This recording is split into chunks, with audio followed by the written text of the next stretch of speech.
네, 2022 글로벌 ESG 포럼 6번째 ESG 스타트업 세션을 진행하도록 하겠습니다.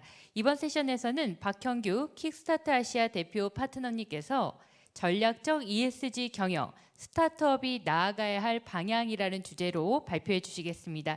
여러분, 그럼 박형규 대표 파트너님을 큰 박수로 모시도록 하겠습니다.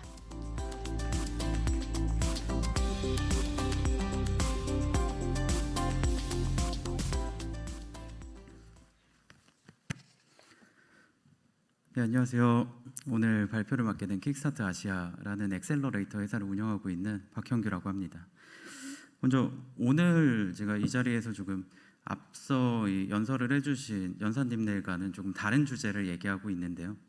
저 같은 경우에는 ESG에 대해서 이야기를 하되 오늘 그 대상을 조금 다르게 보려고 합니다. 바로 기존의 대기업이나 정부 혹은 기관들이 아니라 스타트업, 우리가 흔히 얘기하는 중소기업들이 어떻게 해야 ESG를 조금 더 잘 활용할 수 있나, 전략적인 부분에서 이야기를 드리려고 하고요.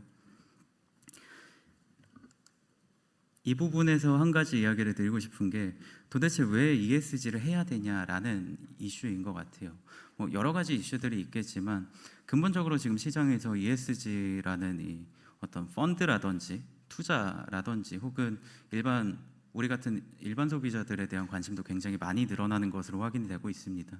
대표적인 것으로 2000년대를 기점으로 해서 2020년도를 기점으로 해서 이 투자 금액들이 전부 올라가기 시작했고요. 우리가 지금 겪고 있는 코로나라는 이슈에도 불구하고 투자 금액은 높아지고 투자의 수는 줄어드는 형태들로 실제 ESG에 대한 관심들이 나타나고 있습니다. 근데 이때 우리가 좀 중요시해야 되는 게 도대체 왜 ESG냐, 환경도 좋고 사회적인 어떤 기여도도 좋고 다 좋은데 왜 굳이 지금 스타트업들이 ESG를 해야 되냐라는 이슈가 있을 텐데 그거에 대해서 저는 이 자료들을 좀 보여드리고 싶어요. 어떤 내용이냐면 이 투자를 받은 이 미국에 있는 흔히 말하는 유니콘 기업들을 얘기하고 있고요.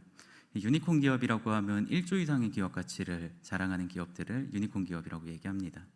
자, 여기에서 우선 테라노스라고 하는 친구들은 이 건강 관련해서 실제 피 한 방울을 뽑아서 이 기관에 이제 택배를 보내게 되면 이 피 한 방울로 무려 15가지 이상의 암 검사들을 해준다라는 이제 서비스로 시장에 나타났습니다. 엄청나죠?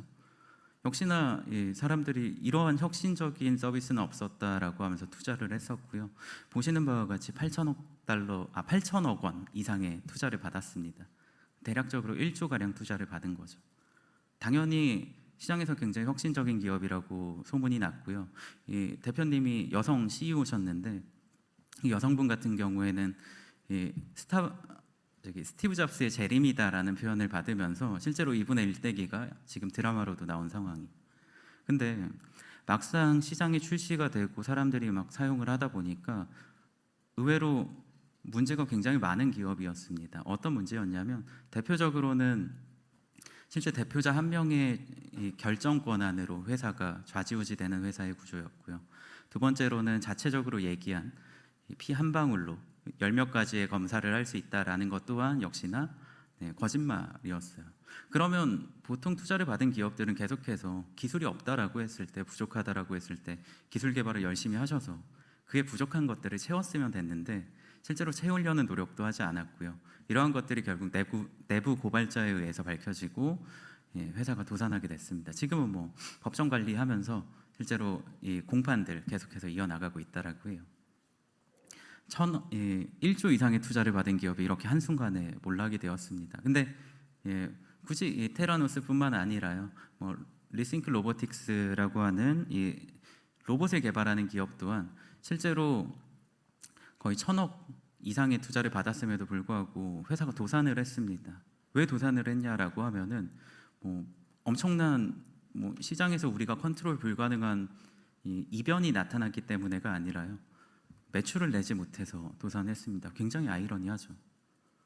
에어웨어라는 회사 역시 이 드론을 만드는 친구들이었는데 실제 이 다른 드론 기업들과는 다르게 스마트 솔루션을 만드는 기업이었다고 합니다. 소프트웨어 기반이겠죠. 근데 열심히 시장에서 투자받은 자금들 바탕으로 이 소프트웨어도 만들고요, 이 통합 솔루션도 만들고 이 통합 솔루션만으로는 어떻게 수익 구조가 좀 부족하다라고 판단을 해서 하드웨어도 만들기 시작했는데 그럼에도 불구하고 시장에서 폐업을 하게 됩니다. 도대체 1,000억 이상의 이 투자를 받은 기업들이 왜 이렇게 망할까라는 부분들을 보면 사실 단 한 가지로 귀결되더라고요. 바로 이 내부적인 고립의 이유가 있었습니다. 그래서 이 투자를 한 펀드들이 이런 고민을 하기 시작해요. 우리가 단순히 돈만 투자하는 게 아니라 SI라고 전략적 투자라는 부분으로 말만 경영권에 참여하는 게 아니라 실제 이 기업들이 건강한 기업으로 자랄 수 있게 하는 방법이 없을까라는 고민들을 하기 시작합니다. 그게 지금의 ESG 펀드들이 만들어진 주요한 특징이라고 볼 수 있습니다. 그러면서 이 펀드들은 이런 고민을 해요. 스타트업 생태계 안에서 도대체 어떻게 하면은 안전한 투자가 가능할까? 안전한 스타트업의 성장이 가능할까? 중소기업들의 성장이 가능할까 고민하면서 리스크 매니지먼트라는 단어를 계속해서 되뇌이기 시작합니다. 그러다 보니까 시장에서 이런 얘기가 나와요. 우리 뭐 한 가지 예전부터 나오던 거 있지 않나? SDGs라고 있지 않나? 라는 얘기를 해요. 그러면서 17가지 이슈들을 얘기하는데 제가 뭐 여기 계신 분들 다들 아까 기조연설도 들으셨고 하시니까 SDGs는 중소기업이나 스타트업이 하기에 적합하신 것 같나요? 좀 쉽지 않죠. 뭐 제가 이런 스타트업이나 중소기업 대상의 ESG 강연을 좀 하다 보니까 얼마 전에는 코트라 뉴욕 쪽이랑 같이 이 중소기업 대상으로 ESG 강연을 했었는데 그때도 거의 비슷하게 반응하시는 게 도대체 ESG도 어려운데 SDGs는 어떻게 해야 될지 가늠조차 잡히지 않는다라는 얘기들을 하시거든요. 근데 SDGs가 사실 앞에서 들으셨던 거와 같이 그러니까 유엔에서 출범한 어떤 이 개념들이고요. 실제 이 내용들도 일개 뭐 저희 같은 소시민이나 저 같은 소시민이나 아니면은 뭐 소기업들이 접하기에는 굉장히 어려운 내용들입니다. 뭔가 나라를 바꾸거나 아니면 우리 모든 어떤 시민들의 가치관을 바꾸거나 행동들을 바꿔야 되는데 그러한 것들이 기업 한 군데가 노력한다고 되진 않겠죠. 뭐 삼성이 한다면 조금 달라질 수는 있을 것 같아요. 그러나 그 정도의 어떤 규모를 가지고 있는 기업들이 행동하지 않으면 실제로 바뀌기 어려운 분야라고 생각을 합니다. 그렇기 때문에 다른 이슈들을 찾아 나서요. 어떤 키워드를 중심으로 우리가 풀어내면 스타트업들이 중소기업들이 성장할 수 있을까, 도움이 될까라는 고민을 하다가 한 가지 다른 단어를 찾아냅니다. 이 3P라고 하는 건데 People, Planet, Profit 이 세 가지 단어이고요. 그러니까 소셜 벤처라는 개념에서 이 트리플 바텀 라인이라고 표현을 하는 게 있어요. 뭐냐면 이 경제적인 성장뿐만 아니라 실제 사회적인 환경적인 성장을 동시에 창출해서 실제 사회적인 책임을 다할 수 있도록 노력을 해야 된다라는 개념이 이 트리플 바텀 라인입니다. 그래서 이 각각의 의미는 뭐 우리가 알고 있는 사람이나 환경이나 이익이라는 세 가지 의미랑 동일하고요. 이 세 가지 단어에서 사람들이 환경 안에서 특정 환경 안에서 서로 간의 수익을 내기 위해서 노력을 해야 된다라는 의미로 받아들이시면 좋을 것 같아요. 근데 이렇게 단어를 쓰더라도 사실 우리가 너무나 익숙하게 쓰는 단어이기도 하고요. 뭔가 근본적으로 이러한 것들을 우리가 추진하자라고 하기에는 쏙 매력적인 키워드는 아니었어요. 역시나 좀 더 매력적인 키워드가 뭐가 있을까라고 더 이전으로 더 과거의 자료들을 찾다 보니까 한 가지 이러한 내용이 나오더라고요. 뭐냐면 서스테이너블 그로스랑 서스테이너블 디벨롭먼트인데 혹시 오늘 오신 분들 중에 이 두 가지가 한국어로 같은 발음인 거 다들 알고 계시나요? 지속가능 개발입니다, 둘 다. 저희가 아마 대학교 때 어떤 환경을 전공하신 분들은 아시겠지만 이 내용들에 대해서 실제로 우리가 한국어로 번역했을 때 둘 다 지속가능 개발이라고 쓰세요. 그러면 도대체 뭐가 다른 거냐라는 좀 의구심을 가지실 수 있을 텐데 이 서스테이너블 그로스는 지속가능 개발보다는 성장이라고 발음하는 게 더 의미적으로는 맞을 것 같고요. 서스테이너블 디벨롭먼트는 지속가능 개발이라고 쓰시면은 좀 더 의미가 맞을 것 같습니다. 먼저 그로스 같은 경우에는 양적인 성장을 베이스로 하세요. 그러다 보니까 우리가 실제 기업이 성장하는 데 도움이 되는 건 질적인 성장이 아니라 양적인 성장이다. 한마디로 자금이다라고 보고 자금만 무턱대고 투자를 하십니다. 그리고 이 자금을 바탕으로 성장을 하는데 문제가 된다 그러면 역시나 자금이 부족하기 때문이다라고 판단을 해서 후속 투자를 준비하시던지 혹은 시장에서 유저를 확보하거나 매출을 내는 데 급급하세요. 그게 지금까지의 스타트업 시장의 흐름이었습니다. 지금도 그런 기업들 굉장히 많으세요. 이 뒤에 한번 케이스들 몇 가지 설명해 드릴게요. 그런데 이제 조금 다르게 바라보기 시작합니다. 서스테이너블 디벨롭먼트라는 단어에 좀 집중을 하고요. 양적 성장이 아니라 질적 성장을 해야 된다. 그러니까 양을 추가한다. 흔히 말하는 스타트업 기업이 투자를 받는다라는 거는 뭐 충분히 그럴 수 있지만 단순히 투자를 받는 데 그치는 게 아니라 자금 투자 이외에 유저를 확보한다든지 혹은 본인들만의 어떤 원천 기술들을 바탕으로 시장에서 좀 더 원하는 수요가 존재하는 아이템을 개발한다든지와 같은 시장과 좀 밀접하게 지속 가능성이 있는 리소스들을 가져야 한다라는 얘기들을 하기 시작합니다. 근데 이 이야기가 사실 대두된 이유 중에 하나인데 대표님들 혹시 죄송합니다. 이 청중분들 혹시 이 네 가지 기업 중에 써보신 거 하나라도 있으신가요? 아무도 없으신가요? 예. 여기 그 이음이라는 맨 아래쪽에 있는 것부터 설명을 드리면 이음이라는 회사는 지금은 없어졌지만 과거에 소셜 데이팅 서비스로 나왔고요. 한 2010년부터 한 15년도까지 많이 보셨을 것 같아요. 그래서 이 대표님 같은 경우에는 이 서비스가 좀 흥행한 한 13년도 정도에 나는 이제 이 회사에 어울리지 않는 사람이다라고 하면서 회사를 매각하고 본인은 나오셨거든요. 그래서 이제 벤처캐피탈로 이전을 하셨는데 저는 그 대표님의 결정이 굉장히 뛰어난 성견지명이 있다라고 생각을 합니다. 근데 이 기업은 역시나 뭐 우리 주변에서 사실 소셜 데이팅 어플리케이션이라고 하면은 완전하게 새로운 서비스는 존재하지 않았잖아요. 마찬가지로 이 친구들도 경쟁사들에게 경쟁을 이겨내지 못하고 130만이라는 유저를 확보했음에도 불구하고 결국 시장에서 도태되게 됩니다. 이 라이픽이라는 회사도 여기어때를 창업하신 이 창업주들이 모여가지고 이 라이픽이라는 한번 서비스를 만들어보자, 어떤 여행 액티비티 플랫폼을 만들어보자라고 하시면서 처음 출시하면서부터 이미 10,000개 이상의 제휴점들을 가지고 출시를 하게 됩니다. 물론 역시나 자금도 탄탄하셨겠죠. 출시한 지 2주 만에 10만 명 이상의 다운로드 사용자 유저를 확보했고요. 한 1년 조금 넘게 운영을 하셨는데 안타깝게도 시장에서 망해버리셨어요. 도대체 왜 망했냐라는 것도 좀 궁금하실 텐데 제가 뒤에 한 번에 이야기를 드리겠습니다. 그리고 엄선이라는 회사가 80만의 유저를 가지고 있었고 이 80만의 유저가 대단하다라고 제가 얘기할 수 있는 게 어머니들의 선택, 엄마의 선택이라는 이름이 바로 엄선이라고 쓰였습니다. 엄마들이 아이들에게 먹일 혹은 본인의 가족들에게 먹일 이 식재료들에 대한 정보를 찾아보는 서비스였고요. 우리가 뭐 익숙하게 알고 있는 화해라는 서비스와 굉장히 유사한 부분이 있다고 볼 수 있겠죠. 근데 어머니들이 80만 유저가 있다라는 얘기는 엄청난 숫자를 가진다라고 볼 수 있을 텐데 그럼에도 불구하고 시장에서 망했습니다.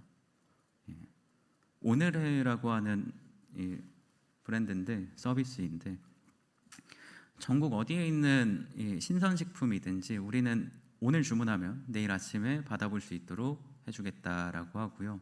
실제 투자를 170억을 투자받았고 사용자도 100만 이상의 사용자가 있었는데 지난달이었나요? 아침에 이 사원들에게 전 직원들에게 권고사직 퇴사 메일을 보내고 한 2주 있다가 서비스를 재개했는데 사실상 지금 폐업 수순을 밟아가는 걸로 확인이 되고 있습니다. 근데 이 네 개 기업들이 이 스타트업 시장에서는 중소기업 시장에서는 생각보다 뭐 혁신적인 아이템으로 이름이 나 있던 친구들이었고요. 뭐 좋은 평가를 받고 있었습니다. 투자자들에게도 매력적인 회사라고 투자를 받고 있었고요.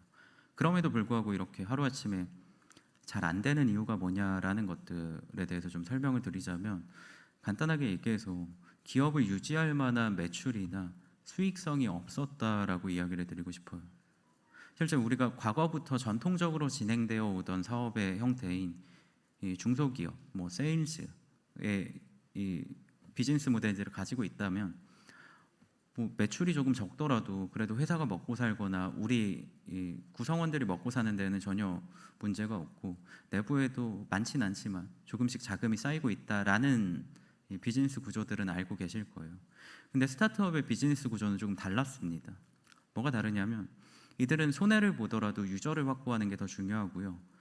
이 손해가 아니라 투자금들로 들어온 자금들을 들이부으면서 자금이 부족하면은 또다시 투자를 받으면 되니까 계속해서 자금을 부으면서 우리에게 유리한 어떤 데이터들을 확보하는 게 더 중요했습니다. 그게 지금까지 스타트업의 이 이익 구조였어요. 그러다 보니까 당연하게도 이 스타트업 내부에서 쌓이는 매출이나 수익들이 거의 마이너스를 계속해서 찍을 수밖에 없었던 거죠. 뭐 저는 마켓컬리나 쿠팡 굉장히 잘 쓰고 있는데 좋은 서비스라고 생각합니다. 근데 쿠팡이 이번에 적자를 벗어났죠. 예, 굉장히 좀 이 비즈니스 모델을 다변화하면서 뭐 쿠팡 이츠라든지 쿠팡 플레이라든지 다양한 서비스들을 내놓으면서 다행히도 이제 적자에서 좀 벗어난 것 같은데 마켓컬리는 아직도 적자죠. 예, 그러니까 이런 비즈니스 구조들을 보면서 사실 많은 이 염려들이 되고 있습니다. 뭐 저뿐만 아니라 실제로 많은 투자자들이 그러한 생각을 하고 있어요.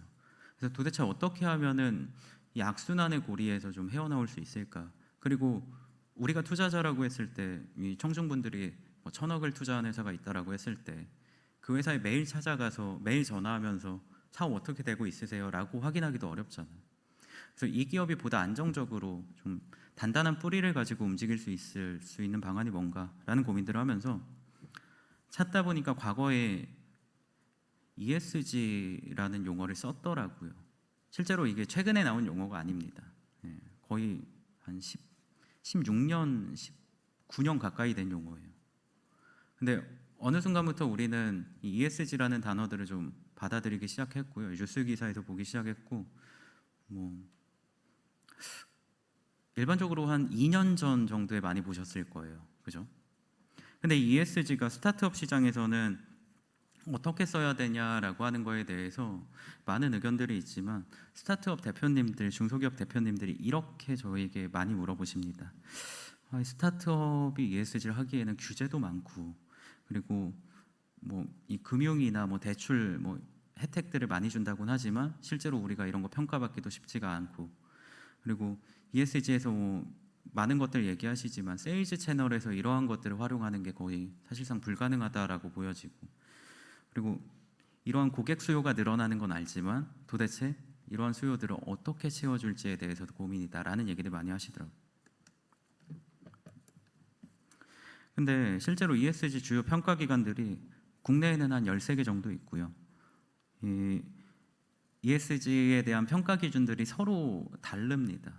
그래서 이 중소기업 ESG 평가 기준들에 대한 어떤 획일화를 위해서 이 창업진흥원이랑 중소기업부에서 우리가 KESG 지표들을 만들어 보자라고 하면서 이제 만들었는데 그 KESG에서는 사회적인 가치가 한 27개, 28개 정도 있고요. 그리고 세부 진단 항목이 한 60개 정도 전후로 있습니다. 자, 그러면 이 KESG라고 하는 평가 지표들을 기반으로 준비를 하면 과연 잘 준비가 될까요? 예, 또 다른 얘기예요. 무슨 말이냐면 제가 앞에서 ESG라는 게 나타난 이유가 이 투자자들이 기업에 투자를 하고 이 자금이 원활하게 회전이 안 되기 때문에 운용이 안 되기 때문에 그리고 기업 운용이 제대로 안 되기 때문에라고 얘기를 드렸죠. 그 얘기인즉슨 ESG 펀드라는 이름을 붙인 펀드사들은 본인들이 친한 평가기관 혹은 이미 내부적으로 이해관계가 형성이 된 평가기관의 평가 자료들만 그 기준으로 두고 있습니다. 그래서 만약에 A라는 투자사들이 B라는 평가사와의 협약을 통해서 B 평가사의 기준들만 우리는 받아들이겠다라고 한 경우에 KESG라는 어떤 평가 기준, 정부에서 내건 평가 기준들을 우리가 준비한다라고 해서 좋은 평가를 받을 수 있을 거라는 확신은 없습니다. 전혀 달라요, 두 개가. 그러다 보니까 사실 한 10년 전, 15년 전부터 시작된 유럽이나 영국의 ESG 평가 기관들, 이 펀드들에서도 이 국가 단위에서 ESG의 어떤 평가 기준들을 획일화하겠다, 가이드라인을 주겠다라는 것들이 아직까지 움직임이 없었습니다.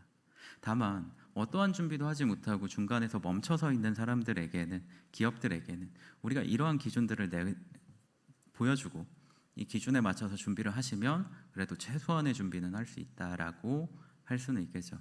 다만 이게 굉장히 베이직한 모델들이, 평가 모델들이지 이게 제네럴한 평가 모델이라고 하긴 좀 어렵습니다. 그래서 여튼 이 ESG라는 게 스타트업을 기준으로 해서 나타났는데, 이게 나타난 지 오래됐음에도 불구하고 아직까지 우리에게는 좀 거리가 멀기 때문에 제가 스타트업이나 중소기업들이 어떻게 하면 ESG를 좀 활용하실 수 있는지에 대해서 이야기를 드리려고 해요. 첫 번째로는 이 ESG를 전략적으로 쓰려고 하는 것 중에 한 가지 방안은 더 많은 투자를 받으려고 하는 겁니다. 너무 당연하죠. 근데 왜 그런지를 아시는 게 좀 중요한데, 유럽에 있는 펀드들 중에 95% 이상이 ESG 펀드예요. 대표님, 그러면 ESG 펀드 말고 일반 펀드는 없는 건가요? 라는 생각을 하실 수 있는데, 여기 혹시 투자사의 시니어 심사역, 주니어 심사역 분들이 오셨으면 공감하시겠지만, 실제로 ESG를 우리가 운영하는 펀드에서 ESG라는 키워드를 포함하고 있다라는 얘기는, 저라는 사람이 저는 수원에 살고 있거든요. 근데 저는 수원 북쪽에 살고 있습니다라고 얘기하는 게 경기도에 살고 있는 사람이라는 얘기와 수원에 살고 있다는 얘기와 모두 다 포함하죠. 한마디로 ESG를 우리는 다룬다라는 얘기가 우리 펀드는 일반 펀드도 하고 ESG 펀드도 한다라는 포함하는 의미입니다. 그래서 ESG를 굳이 해야 되냐라는 얘기에 하면은 더 많은 혜택을, 이득을 볼 수는 있지만 ESG가 반드시 필수는 아닙니다. 다만 대다수의 지금 이 시장의 어떤 트렌드 자체가 ESG라는 데에 포커싱이 돼 있기 때문에 굳이 ESG 평가를 받지 않으시더라도 ESG라는 것들을 우리는 표방하고 있다라고 가져가시는 게 유리하지 않을까라고 이야기를 드리고 싶고요.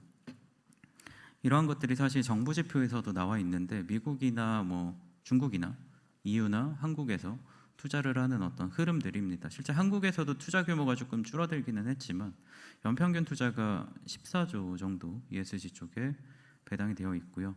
신한기용 투자 같은 경우에 정부에서 2025년까지 73조를 투자하겠다라고 얘기를 했죠. 결국 이 정부 기조들을 많이 따라가는 게 VC나 AC, 엑셀러레이터나 벤처 캐피탈들의 흐름이기 때문에 벤처 캐피탈에서는 매칭 펀드들을 위해서라도, 모태 펀드들을 위해서라도 이런 흐름에 따라갈 수밖에 없을 거라고 보고 있습니다. 그리고 두 번째로 ESG를 해야 되는 좀 중요한 이유인데, 여기 계신 분들은 들으러 오신 분들은 되게 뛰어나신 분들이라고 저는 생각을 해요. 트렌드에 관심이 많으시고 좀 더 많은 정보들을 얻으시려고 하는 지식인들이라고 보는데, 이렇게 뛰어나신 분들을 우리가 고용하기 위해서, 기업에서 고용하거나 스카웃을 하기 위해서 이분들에게 더 많은 돈을 주면 우리 회사로 오겠지라는 시절은 이미 지났습니다. 당장 성남이나 판교만 가더라도 돈 많이 준다고 어디 회사에 들어가는 사람들은 굉장히 적거든요. 과거에는 대기업에 들어가는 이유 중에 하나가 돈을 많이 주니까, 안정적이니까 라는 얘기들을 많이 하셨는데, 지금 특정 기업을 선택하는 이유가 뭐냐라는 얘기 설문조사를 하게 되면 단연 이제 압도적인 순위로 내가 생각하는 가치와 기업의 가치가 일치되기 때문에, 비전이 있어 보여서라는 얘기들을 많이 하십니다. 이것처럼 이 재능이 있으신 분들, 흔히 말하는 이 탤런트를 가지신 분들이 이젠 더 이상 돈을 보고 혹은 기업의 이름값을 보고 들어가시는 게 아니라 이 기업이 지닌 가치를 보고 지원을 하기 시작합니다. 실제 미국 같은 경우에는 더 심하고요. 서구권은 더 심하고, 한국 같은 경우에도 이 젊은 세대, 우리가 흔히 얘기하는 MZ세대들이 이렇게 전환이 되고 있죠. 역시나 이런 훌륭한 인재들을 영입하기 위해서라도 우리는 ESG라는 어떤 가치들을 우리 회사에 투영시킬 필요가 있다라는 거 이야기를 드리고 싶고요. 세 번째로는 앞에서 얘기 드렸던 대로 기업을 운영하는 데 있어서 어떤 리스크 매니지먼트를 하기 위해서라도 ESG를 투영해야 된다라는 얘기들을 드리고 싶습니다. 우리가 매번 얘기하는 게 서스테이너블이라는 얘기들을 많이 하는데, 지속 가능한 비즈니스 모델이 뭐냐, 지속 가능한 기업이 도대체 어떤 형태냐라는 얘기들을 저 같은 경우에는 한 5년 전부터 계속 얘기를 하고 다녔는데, 2년 전부터는 이제 당연히 본인들이, 이 대표님들이 알고 먼저 얘기를 해주세요. 우리 이 롱런하는 지속 가능한 BM 모델은 이러이러한 모델이고, 우리의 이 제이커브를 위한 그 핵심 성공 요인은 이러한 비즈니스 모델이다라고 얘기를 해주시는데, 이와 같이 우리 기업을 안정적으로 유지할 수 있을 법한, 유지할 만한 캐시카우가 되는 비즈니스 모델과, 그리고 그렇지 않은 급격한 성장을 위한 비즈니스 모델, 두 가지의 사업 다각화의 형태로 접근을 하는 게 있습니다.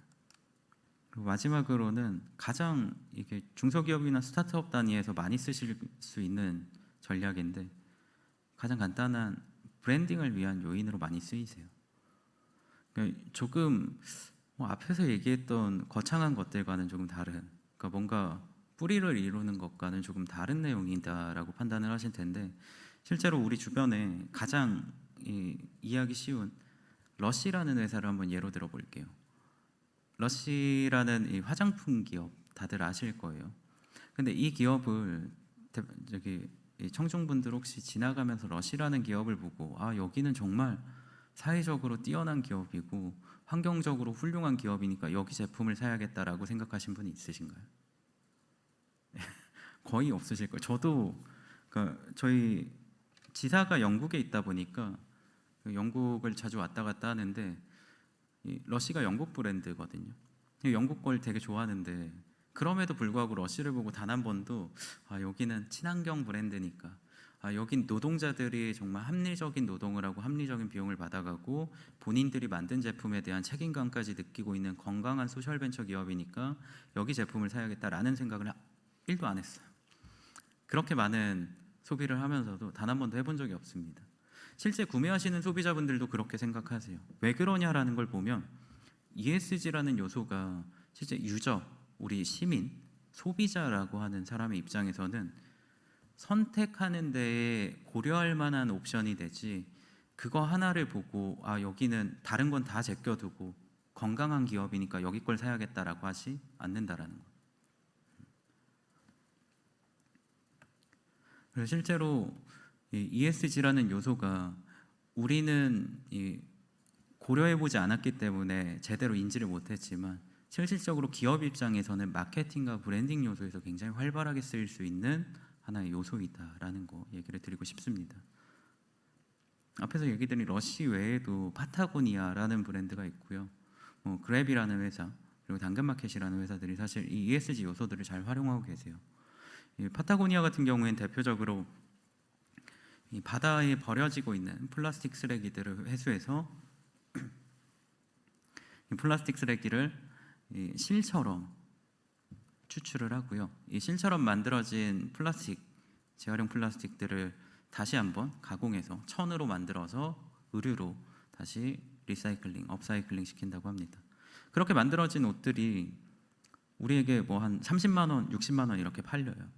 자켓들이 그렇게 팔리는데, 그렇게 팔면 정말 마케팅 회사라면, 브랜딩만 잘하는 회사라면, 사람들이 쓰다가 나 여기 해졌어요, 여기 구멍이 났어요, 찢어졌어요 라고 했을 때 안 고쳐주겠죠. 근데 이 파타고니아라는 회사는 이 품절이 돼서 단종이 돼서 없으면 새로 나온 제품으로 바꿔서 드리고요, 그리고 어디 고장이 나거나 이러면 묻지도 따지지도 않고 고쳐줍니다. 그러면서 항상 그런 얘기들을 해요. 우리 제품 한 제품 사서 오래 써달라고, 평생 써달라고, 자식한테 물려달라고, 이런 얘기까지 합니다. 저 같은 경우에도 실제로 찢어진 재킷을 한 5번 정도 소리를 받았는데, 그동안 단 한 번도 무언가를 요구한 적이 없습니다. 그 정도로 이 파타고니아라는 회사는 ESG라는 데, 환경을 보호한다라는 데 좀 진심으로 접근하고 있는 친구들이고요, 이 그랩이라는 회사는 사실 우리가 동남아라는 이 지역에 어떤 관광을 갔을 때 사실 이동을 하는데 가장 많은 시간을 쓸 수밖에 없는 것 같아요. 근데 그 이동 중에서도 우리가 러시아워에 택시 타고 가다가 딱 걸리게 되면 이 주변에 많은 스쿠터들은 그냥 쌩쌩 지나다니는데 내가 탄 택시만 거의 멈춰 있는 현상을 한 번쯤 경험해 보셨을 겁니다. 근데 그게 왜 그러냐면 동남아라는 이제 동남아의 대부분에 있는 지역들은 이 도로 교통 상황상 택시보다는 차량보다는 스쿠터를 더 많이 타고요. 그게 더 빠른 이동 수단이 되었습니다. 근데 우리는 관광객이기 때문에 사실상 스쿠터를 타고 다니기 좀 어려운 상황이잖아요. 근데 관광객에게 제일 중요한 건 뭐죠? 시간이죠. 예, 돈도 아니고요. 사실상 제일 한정적이고 중요한 건 시간이라고 봅니다. 그러다 보니까 길거리에서 택시 안에서 시간을 버리는 게 조금은 안타깝다라고 생각한 친구들이 모여서 우리 더 빠른 이동 수단들 그리고 실제 택시 운전수가 아닌 일반인들도 남는 시간, 남는 스쿠터를 활용해서 뭔가 수익을 벌어들일 수 있게 해보자. 사회적으로 서로 간에 원활한 사이클을 만들어 보자라는 생각을 해서 만들어진 게 그랩의 시작이었어요. 물론 지금은 단순히 이 사회적인 이 공유 모델뿐만이 아니라 페이먼트 서비스나 은행 서비스들도 출시를 하면서 시장 규모를 더욱 넓혀 나가고 있습니다. 이 당근마켓 같은 경우에도 우리 사회, 그러니까 로컬라이징을 기반으로 지역 사회들을 기반으로 해서 서비스들을 출시를 하고 있고요. 실제 이 안에서 거버넌스라고 하는 좀 어려운 요소들을 대표님이 실제 그 본인의 영어 명칭, 영어 이름들을 부르게 하면서 직급을 안 부르게 하면서 서로 간의 어떤 격을 허문 케이스로 많이 알려져 있습니다. 이 ESG 전략들을 좀 어렵게 생각하시는데 사실 그렇게 어렵지는 않은 게 ESG라는 게 결국에는 이 기업들에서 어떤 이 기틀이 필요하냐, 프레임워크들이 필요하냐라는 것 때문에 시작이 되는 것 같아요. 그리고 이 프레임워크 안에서 과연 우리가 어떤 것들을 좀 운영할 수 있냐, 무엇을 할 수 있냐라는 부분들을 채워주기 위해서 하는데 궁극적으로는 지속 가능한 것들을 개발하기 위해서고요. 그 뒤에 나아가서는 좀 건강한 기업 문화들을 만들기 위해서라는 걸로 기결되고 있습니다. 이 스타트업 ESG에 도대체 그럼 어떤 요소들이 있냐라고 물어보실 수 있어서 제가 스타트업 포인트들을 몇 개 가져왔는데 한번 얘기를 드리겠습니다. 이 국내외에서 많이 다루는 포인트 중에 하나고요. 크게는 4가지 분류로 나눠집니다. 첫 번째는 환경 데이터이고요. 두 번째로는 소셜 데이터입니다. 그리고 세 번째로는 환경 관리라는 부분이고요. 네 번째로는 폐기물 관리가 있습니다.